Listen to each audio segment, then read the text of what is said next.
Phil, you, after your legendary career, 29 years on the Phil Donahue Show, you came back and were continued to broadcast on MSNBC prime time slot right before the invasion of Iraq. You were the most popular show on MSNBC at the time. And then right before the war, you were unceremoniously dumped. And a secret later memo came out of NBC that they didn't want to have an anti-war voice as their flagship show as the other networks were waving the American flag. Yes, that was a memo published by the New York Times, and it was written up by a Republican pollster who took a survey where they put 25 people in a room and showed them one of my aggressive programs, and most of the people didn't like me, was the result. I was called into Neil Shapiro's office and informed. He was at NBC he was at then, the time. Yeah, he's now head of PBS here in New York. So it was definitely a political termination. And it's interesting because during that time, they were terrified of this. You should know that this is October through, say, August through January, August of 2002 through January and February. The invasion was April of 2003, and I was gone by then. But this is not long after the towers. And so, you know, corporate media... You were replaced by Michael Savage. I was replaced by Michael Savage. So they couldn't wait to outfox Fox. And I had to have two conservatives for every liberal. And they wanted me to do entertainers, you know, don't do political.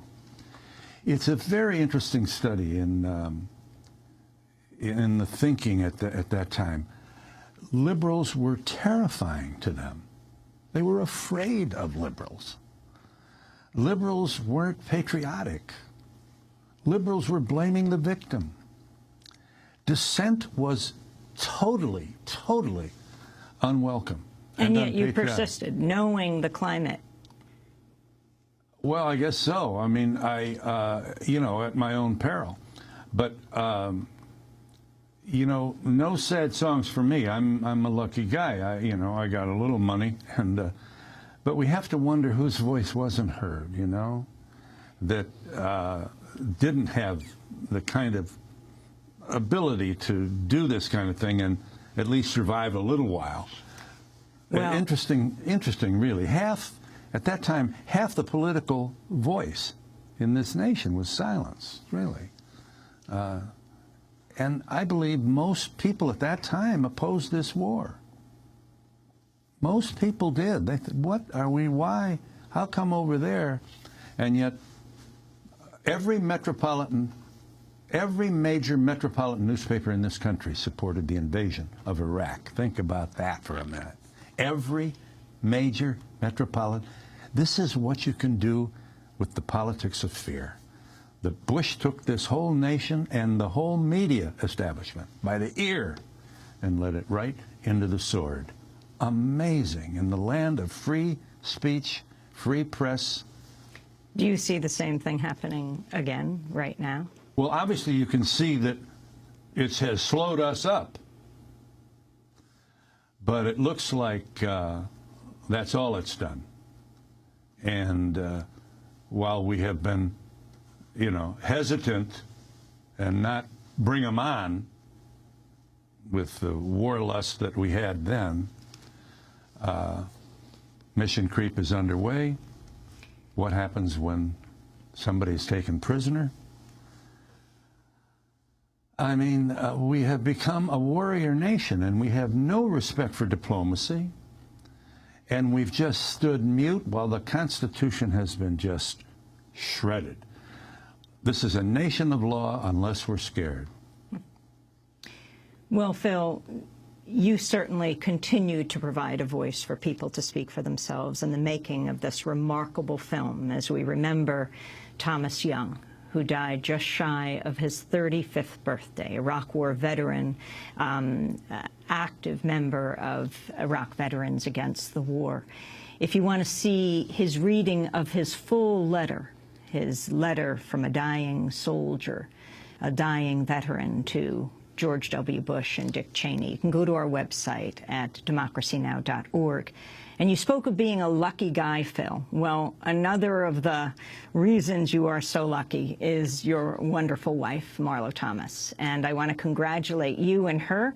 Among the 19 recipients of this year's Presidential Medal of Freedom, the nation's highest civilian honor, is the award-winning actress, producer, author, activist Marlo Thomas, who is the wife of our guest, Phil Donahue, or he is her husband. The White House said in a statement, quote, "Whether championing equality for girls and women, giving voice to the less fortunate, breaking barriers by portraying one of the television's first single working women on That Girl, or teaching children to be free to be you and me, Thomas inspires us all to dream bigger and reach higher." The awards will be presented at the White House on November 24th. Congratulations. I'll say hello for you. When we come back, we're going to play some clips on this Veterans Day of veterans' voices. We'll be bringing you StoryCorps. Thanks so much, Phil. Pleasure. Will you be talking to President Obama, perhaps, about any of the issues we've talked about today? Well, it's not likely I'll get that opportunity, so I'll be a good husband and try to stay small. Not easy for a talk show host. Phil Donahue, our guest. This is Democracy Now!, democracynow.org, The War and Peace Report. Back in a minute.